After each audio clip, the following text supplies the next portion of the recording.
الحمد لله رب العالمين والصلاة والسلام على أشرف الأنبياء والمرسلين وعلى آله وأصحابه أجمعين.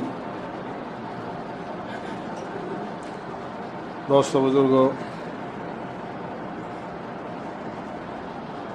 ارکان نماز کے سلسلے میں عرض کر رہا تھا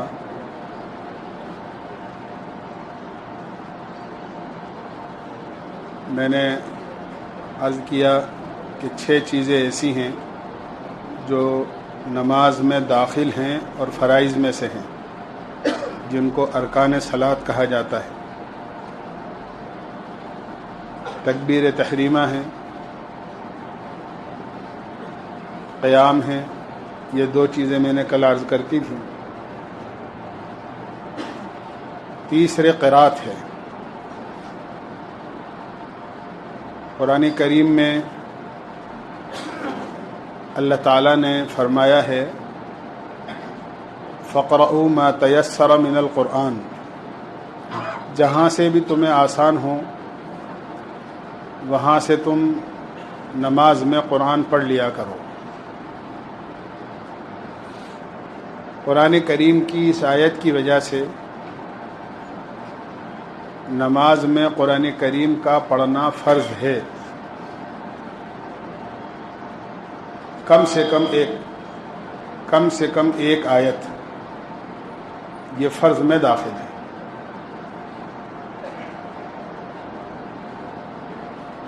سورہ فاتحہ کا پڑھنا یا چھوٹی 3 آیتیں یا بڑی 1 آیت یہ واجب ہے. سورہ فاتحہ کا پڑھنا واجب ہے. اسی طرح سورہ فاتحہ کے بعد چھوٹی 3 آیتیں یا بڑی 1 آیت سورہ فاتحہ کے ساتھ ملانا یہ واجب ہے. لیکن مطلقاً قرآن کریم کا قیام کی حالت میں پڑھنا یہ فرض ہے، 1 آیت کم سے کم. اگر قرآن کریم کا کوئی حصہ بھی نہیں پڑھا گیا تو نماز نہیں ہوگی.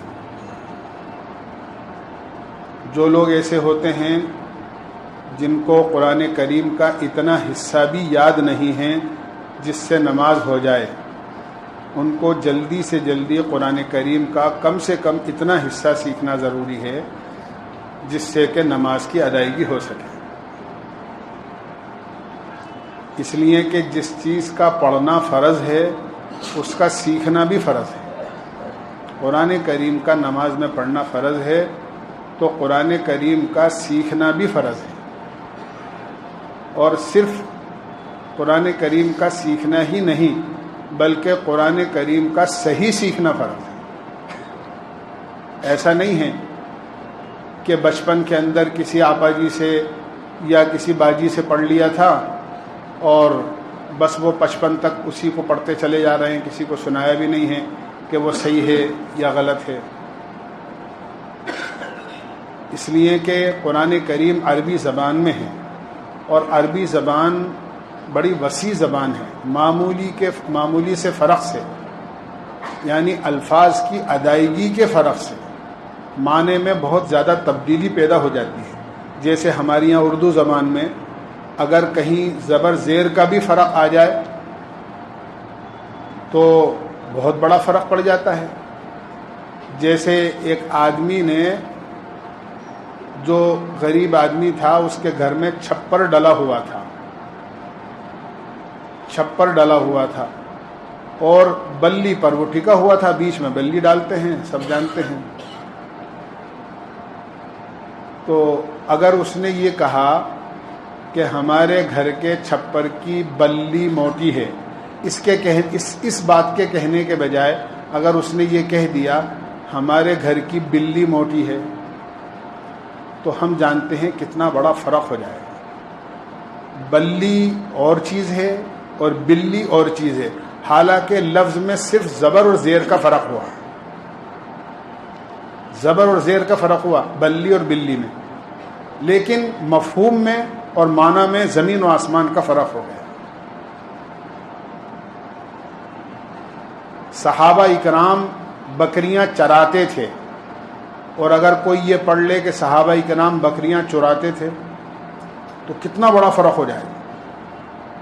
چرانا ایک مذموم اور ایک خراب اور بری چیز ہے، اور چرانا بکریاں یہ ایک ایسا اچھا عمل ہے کہ اللہ کے نبی فرماتے ہیں ما بعث اللہ نبیا الا رعی الغنم، اللہ نے کوئی نبی ایسے نہیں بھیجے جنہوں نے بکریاں نہ چرائی ہوں۔ تو بکریاں چرانا یہ ایک اچھا کام ہے، اور اگر اس کو پیش کے ساتھ پڑھ دیا جائے، چرانے کے بجائے زبر کے پیش کے ساتھ چرانا، تو مفہوم میں کتنا بڑا فرق ہو جائے۔ یہ میں نے آپ کو مثال دی ہے کہ جب ہماری اردو زبان میں معمولی سے زبر زیر کے فرق سے اتنا بڑا فرق ہو جاتا ہے معنی میں اور مفہوم میں، تو عربی زبان میں تو بہت بڑا فرق ہو جاتا ہے۔ قرآن کریم میں اللہ تعالیٰ نے فرمایا ہے یوم لا ينفع مال ولا بنون الا من اتى اللہ بقلب سلیم، قیامت میں نہ آدمی کو مال نفع دے گا نہ اس کی اولاد نفع دے گی، مگر جو آدمی قلب سلیم کے ساتھ، بڑے قاف سے قلب، یہ اس کو دل کو بولتے ہیں عربی زبان میں، بڑا قاف لام با، اس کے معنی ہے قلب، قلب کے معنی ہے دل، جو اچھے دل کے ساتھ، جس دل میں ایمان ہوگا، اللہ کا خوف ہوگا، جہنم کا خوف ہوگا، جنت کا شوق ہوگا، جس دل میں ایسی چیزیں ہوں گی، بس اسی کے ذریعے سے آدمی کو نجات ملے گی۔ اگر کسی آدمی نے قلب کو بڑے قاف سے پڑھنے کے بجائے چھوٹے قاف سے قلب پڑھ دیا، صرف تھوڑا سا فرق، بڑا قاف چھوٹا قاف، بجائے بڑے قاف کے پڑھنے کے چھوٹے قاف سے قلب پڑھ دیا، تو چھوٹے قاف سے قلب کے معنی ہیں کتے کے، یعنی جو قیامت میں کتا لے کر آئے گا اس کی نجات ہوگی، اس کا مطلب ہے کتنا بڑا فرق ہو گیا۔ اس لیے میں عرض کر رہا ہوں قرآن پاک کا صرف سیکھنا ہی نہیں بلکہ قرآن کریم کو صحیح سیکھنا اور ادائیگی کے ساتھ اس کو پڑھنا، تاکہ قاف کی جگہ قاف، کاف کی جگہ کاف، سا، سین اور صاد، یہ تین لفظ ایسے ہیں جو بہت معمولی فرق سے ان کے معنی بدل جاتے ہیں۔ سا، سین اور صاد، ان کو الگ الگ نکال کر پڑھنا، اگر سین کی جگہ سا یا صاد کی جگہ سین نکل گیا تو معنی میں بہت بڑا فرق ہو جاتا ہے۔ اس لیے قرآن کریم کا پڑھنا نماز میں فرض ہے، تو اس کا صحیح سیکھنا بھی فرض ہے۔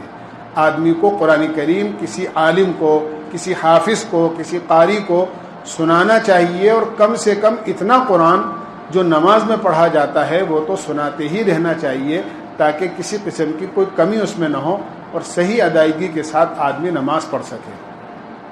تو عرض میں نے کیا کہ قرآن کریم کا جو ہے وہ نماز میں پڑھنا فرض ہے۔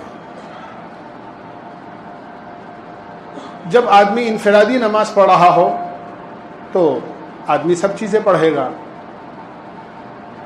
لیکن امام کے پیچھے جب نماز پڑھ رہا ہے تو امام کے پیچھے صرف امام صاحب قرآن پڑھیں گے، پیچھے مقتدیوں کو قرآن نہیں پڑھنا چاہیے، ان کو قرآن کریم پڑھنا منع ہے، اس لیے کہ قرآن کریم میں اللہ نے فرمایا ہے فَإِذَا قُرِئَ الْقُرْآنُ فَاسْتَمِعُوا لَهُ وَأَنصِتُوا، جب قرآن پڑھا جائے تو کان لگا کے سنو اور دھیان سے خاموش رہو۔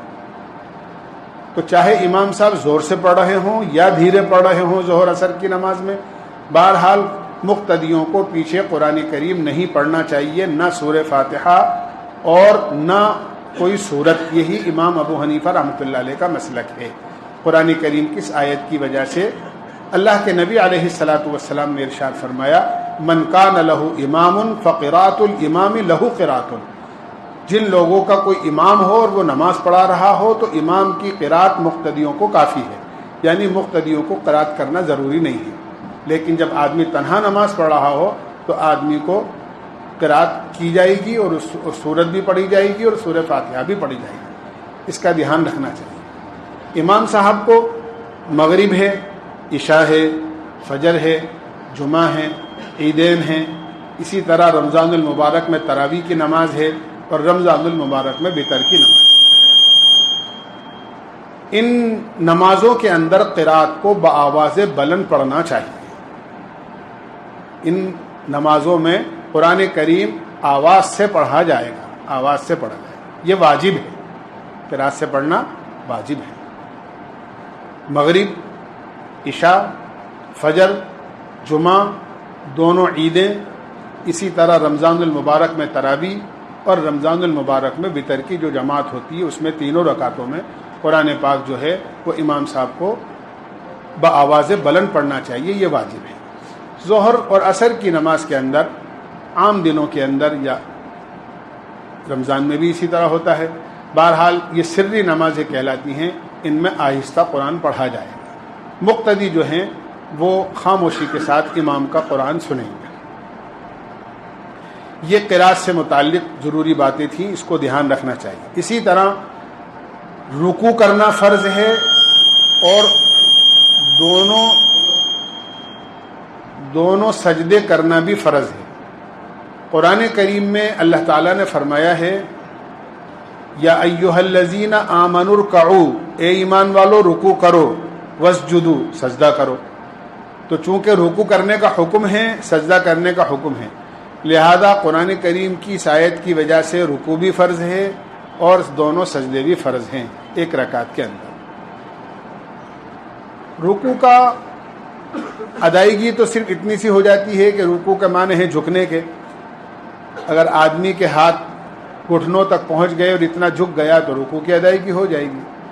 لیکن رکوع کا صحیح طریقہ یہ ہے کہ آدمی رکوع کے اندر جا کر اپنے دونوں ہاتھوں سے دونوں گھٹنوں کو انگلیاں کھول کر پکڑ لے اور اپنا سر، اپنی کمر اور پیچھے کے حصے تک اس طرح رکوع کرے کہ کمر ہے، پیچھے کا حصہ ہے اور اسی طرح سر ہے، یہ تینوں چیزیں برابر ہوں۔ بلکہ علماء نے لکھا ہے کہ اگر پانی کا پیالہ بھر کر رکھ دیا جائے اس کے کمر پر تو چھلکے نہیں۔ اس طرح رکوع آدمی کو کرنا چاہیے۔ اسی طرح دونوں سجدے ہیں، ایک رکعت میں فرض ہے۔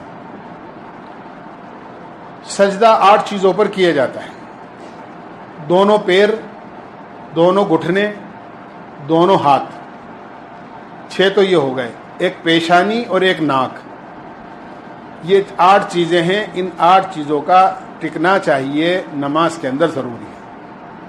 بعض لوگ سجدہ کرتے ہیں اور سجدہ کرتے ہی ادھر ان کی پیشانی ٹکی اور ادھر ان کے دونوں پیر زمین سے اٹھ گئے، وہ پیر اپنے اوپر اٹھا لیتے ہیں، یعنی اور پورے سجدے میں ان کے پیر اٹھے ہی رہتے ہیں۔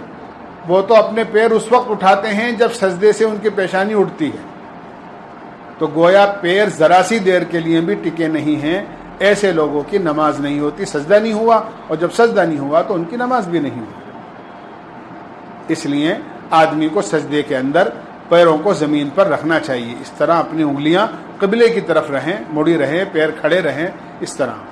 کسی وجہ سے ذرا سی دیر کے لیے آدمی نے پیر اٹھا لیے، کوئی درد ہے پیر میں یا کوئی اور تکلیف ہے جس کی وجہ سے ذرا سی دیر کے لیے اٹھ گیا لیکن پھر رکھ لیا پیر، تو اس میں تو کوئی حرج والی بات نہیں ہے۔ لیکن پورے سجدے میں دونوں پیر اٹھے رہیں، ایسے سجدہ ادا نہیں ہوتا، اور سجدہ ادا نہیں ہوتا تو نماز بھی نہیں ہوتی۔ اس بات کا بہت زیادہ دھیان رکھنا چاہیے۔ تو عرض میں نے کیا کہ رکوع یہ بھی فرض ہے، اسی طرح دونوں سجدے ایک رکعت میں یہ بھی فرض ہے۔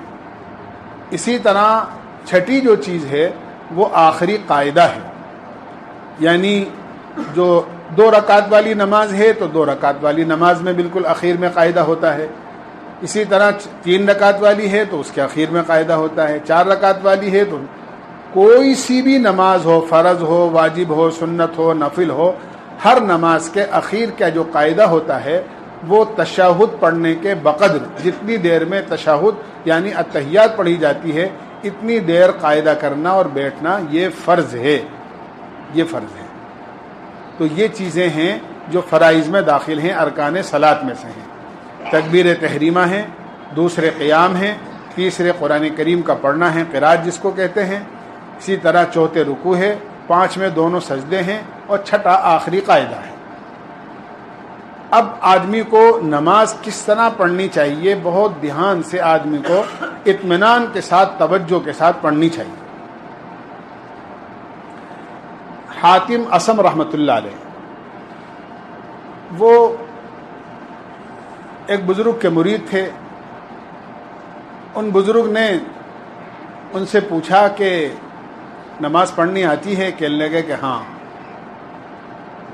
پڑھتا ہوں نماز. کسی اور آدمی نے پوچھا، ان کے پیر صاحب نے نہیں، کسی آدمی نے پوچھا کہ آپ نماز کس طرح پڑھتے ہیں؟ تو کہنے لگے جب نماز کا وقت آتا ہے تو اطمینان کے ساتھ میں سارے سنت اور آداب کی رعایت کے ساتھ وضو کرتا ہوں، پھر اطمینان کے ساتھ جہاں نماز پڑھنی ہے وہاں جا کر کھڑا ہوتا ہوں، یہ سمجھتا ہوں کہ قبلہ میرے منہ کے سامنے ہے، میں نے دنیا کو اپنے پیچھے ڈال دیا ہے اور گویا میرا چہرہ اللہ کے سامنے ہے. جب اللہ کے گھر کے سامنے ہے تو اللہ کے سامنے ہے اور اللہ مجھے دیکھ رہا ہے. نہایت اطمینان کے ساتھ استحضار کے ساتھ اللہ تعالیٰ کی ذات کا اللہ اکبر کہہ کر نیت باندھتا ہوں، معنی کے استحضار کے ساتھ معنی کو سوچ کر کہ قرآن میں کیا کہا جا رہا ہے اور کیا پڑھ رہا ہوں میں اور اللہ تعالیٰ کیا فرما رہے ہیں، ان معنوں کو سوچ کر قرآن پڑھتا ہوں.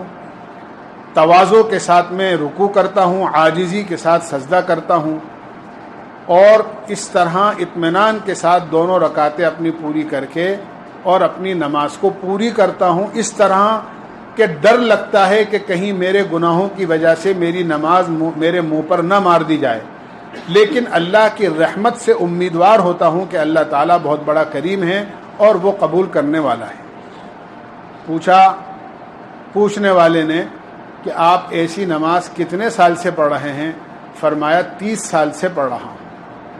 تو پوچھنے والے نے کہا آپ 30 سال سے ایسی نماز پڑھ رہے ہیں، میں نے تو زندگی میں ایک نماز بھی ایسی نہیں پڑھی.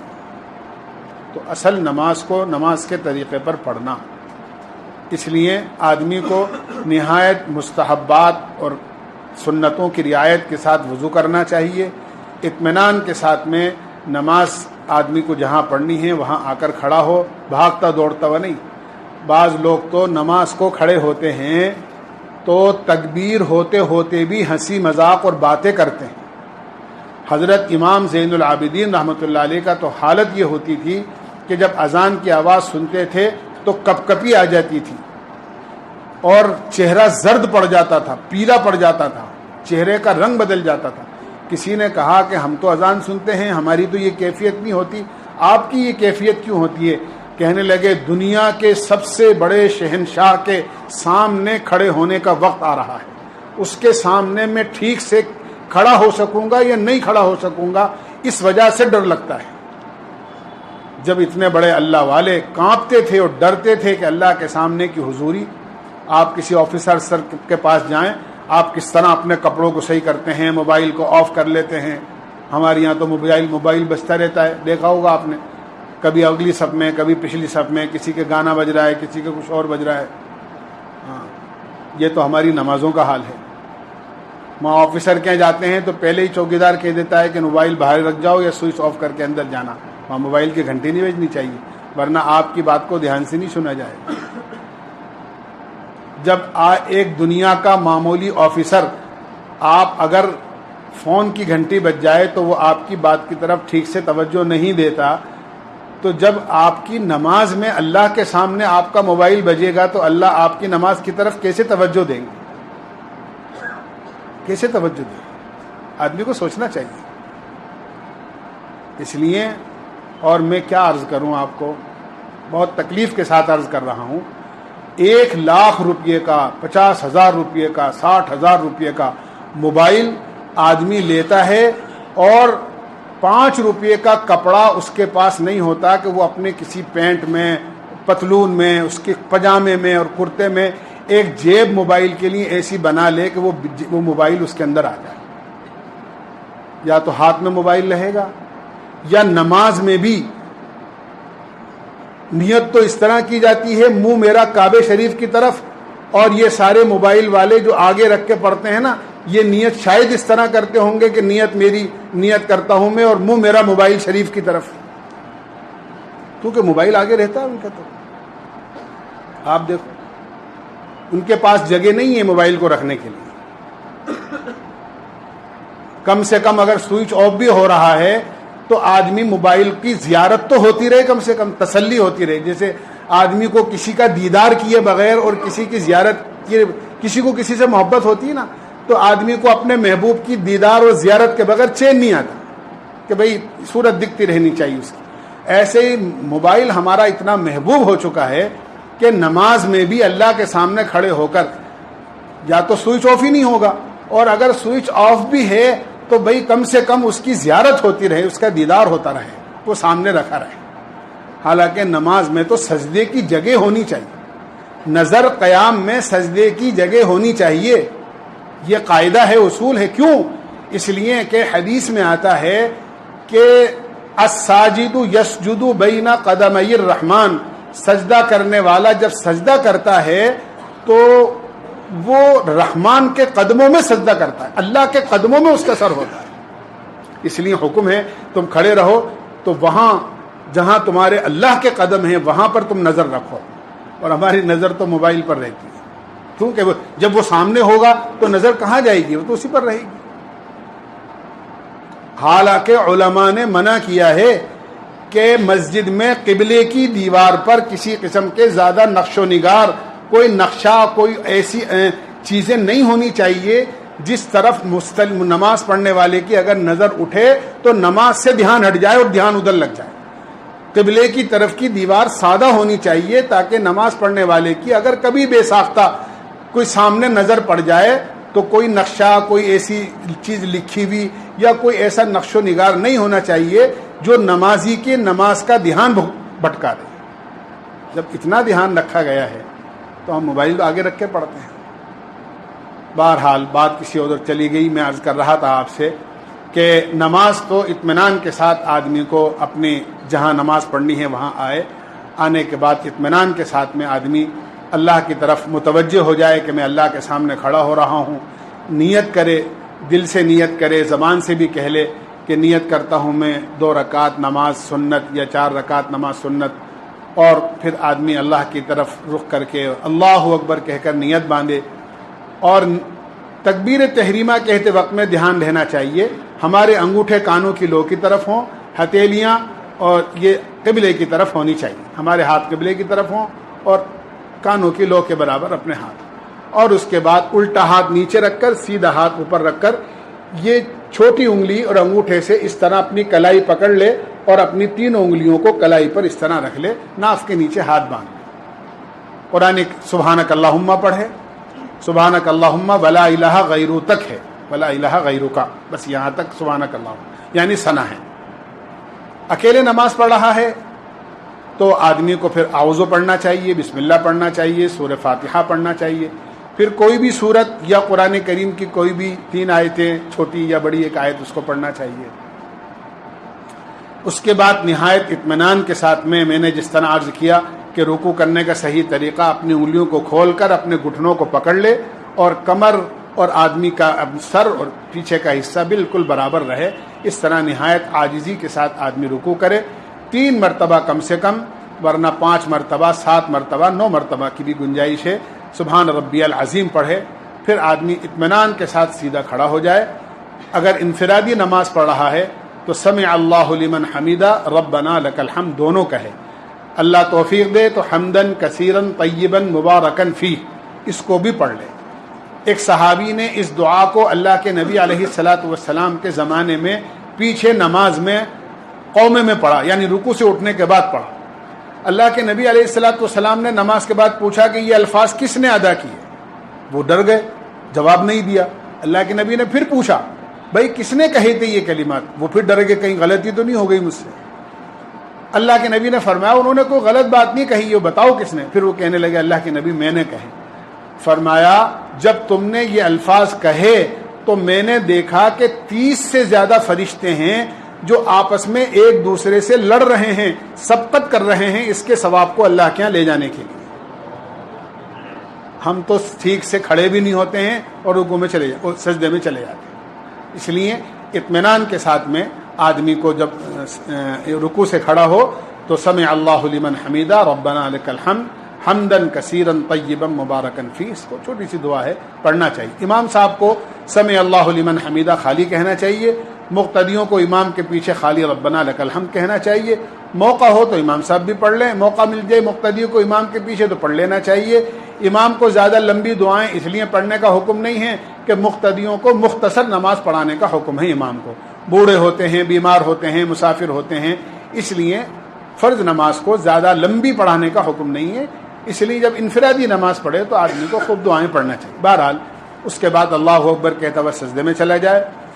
میں نے جس طرح عرض کیا کہ ان 8 چیزوں پر اطمینان کے ساتھ آدمی سجدہ کرے. 3 مرتبہ یا 5 مرتبہ، 7 مرتبہ، 9 مرتبہ جو ہے وہ سبحان ربی الاعلیٰ پڑھے، اطمینان کے ساتھ بیٹھ جائے. خوب اچھی طرح اطمینان ہو جائے تو اس کے بعد دوسرا سجدہ کرے، اور سجدے میں پھر اسی طرح سبحان ربی الاعلیٰ 3 مرتبہ یا 7 مرتبہ یا 5 مرتبہ کہے. اسی طرح پھر آدمی کھڑا ہو، اور کھڑا ہونے کے بعد بسم اللہ پڑھ کے سورہ فاتحہ پڑھے. میں نے پہلے عرض کر چکا ہوں سورہ فاتحہ سے پہلے تو بسم اللہ پڑھنی ہے، لیکن سورہ فاتحہ کے بعد سورت شروع کرنے سے پہلے کوئی بسم اللہ نماز میں نہیں پڑھی جائے گی. جو بھی سورت پڑھنا ہو آپ اس کو پڑھیں، یا قرآن کریم کی کوئی آیت پڑھنی ہو تو آپ اس کو پڑھ سکتے ہیں. پھر اس کے بعد میں دوسری رکعت کے دونوں سجدے کرنے کے بعد اطمینان کے ساتھ آدمی بیٹھے، اتحیات پڑھے اس طرح کہ سیدھا پیر کھڑا کر لے اور الٹے پیر پر آدمی بیٹھ جائے. یہی سنت طریقہ ہے کہ آدمی سیدھا پیر کھڑا کر کے، کوئی عذر ہو، کوئی تکلیف ہو تو آدمی دونوں پیروں پر بیٹھ جائے، یا جس طرح اس کو بیٹھنے میں سہولت ہو اس طرح بیٹھ جائے. لیکن صحت مند تندرست آدمی کے لیے صحیح طریقہ یہی ہے، سیدھا پیر کھڑا کر کے الٹے پیر پر آدمی کو بیٹھنا چاہیے. 2 زانوں اپنے دونوں ہاتھوں کو اپنے رانوں پر رکھ لے اور التحیات اطمینان کے ساتھ پڑھے. اشہد ان لا الہ الا اللہ و اشہد ان محمدا عبدہ و رسولہ، یہاں تک التحیات ہے. اس کے بعد درود شریف پڑھے. اس کے بعد درود شریف کے بعد کی دعا ہے اللہم انی ظلمت نفسی ظلما کثیرا ولا یغفر الذنوب الا انت فاغفر لی مغفرۃ من عندک وارحمنی انک انت الغفور الرحیم. اگر یاد ہو تو اس کو پڑھ لے، ورنہ ربنا آتنا پڑھ لے. اس کے بعد اطمینان کے ساتھ آدمی سلام پھیرے، اس طرح کہ دائیں طرف آدمی اچھی طرح رخ کر کے سلام پھیرے، اور جتنے مقتدی دائیں طرف ہیں ان کی بھی نیت کرے، فرشتے ہوتے ہیں ان کی بھی نیت کرے. پھر بائیں طرف سلام پھیرے تو آدمی جتنے مقتدی ہیں ان کی بھی نیت کرے، جیسے امام صاحب کا حکم ہے، یا مقتدی پیچھے ہیں تو اپنے دائیں طرف والوں کی نیت کرے، بائیں طرف والوں کی نیت کرے، فرشتے ہیں تو ان کی بھی نیت کر لیں. نیت کرنے سے ثواب میں اضافہ ہو جاتا ہے. بغیر نیت کے بھی آپ یہ عمل کریں گے تو ادائیگی تو ہو جائے گی لیکن ثواب نہیں ملے گا. اس لیے آدمی کو اس طرح 2 رکعت کے بعد اگر آدمی کو 3 رکعت پڑھنی ہے، 4 رکعت پڑھنی ہے تو دوسری یعنی التحیات کے بعد جو ہے وہ درود شریف پڑھنے سے پہلے آدمی کو کھڑا ہو جانا چاہیے. اس طرح آدمی کو اپنی نماز اطمینان کے ساتھ پڑھنا چاہیے. حدیث میں آتا ہے اللہ کے نبی علیہ السلام نے فرمایا بعض نمازی ایسے ہوتے ہیں جب وہ نماز کا سلام پھیرتے ہیں تو نماز ان کو دعا دیتی ہے اور یہ کہتی ہے اللہ تمہاری بھی ایسی حفاظت کرے جس طرح تم نے میری حفاظت کری، اللہ تمہیں اس طرح آباد رکھے جس طرح تم نے مجھے صحیح طریقے سے ادا کیا ہے. نماز دعا دیتی ہے. اور فرمایا آپ نے کہ بعض نمازی ایسے ہوتے ہیں ادھر نمازی نے سلام پھیرا اور ادھر نمازی کو نماز خود اس کی نماز یہ کہتی ہے اللہ تجھے اسی طرح ضائع کرے جس طرح تو نے میرا ستیہ ناش کیا ہے، اللہ تجھے بھی ایسے ہی برباد کرے جس طرح تو نے مجھے برباد کیا ہے. اور فرمایا جس طرح پرانے کپڑے کو لپیٹ کر گندی جگہ پھینک دیا جاتا ہے یہی نماز اس نمازی کے منہ پر مار دی جاتی ہے. اللہ ایسی چیز سے حفاظت فرمائے. اس لیے نماز کو اطمینان کے ساتھ جلد بازی میں نہیں پڑھنا چاہیے بلکہ اطمینان کے ساتھ آدمی کو نماز پڑھنا چاہیے. اللہ میں عمل کی توفیق نصیب فرمائے. سبحان اللہ وبحمدہ سبحانک اللہم وبحمدک ونشہد ان لا الہ الا انت نستغفرک.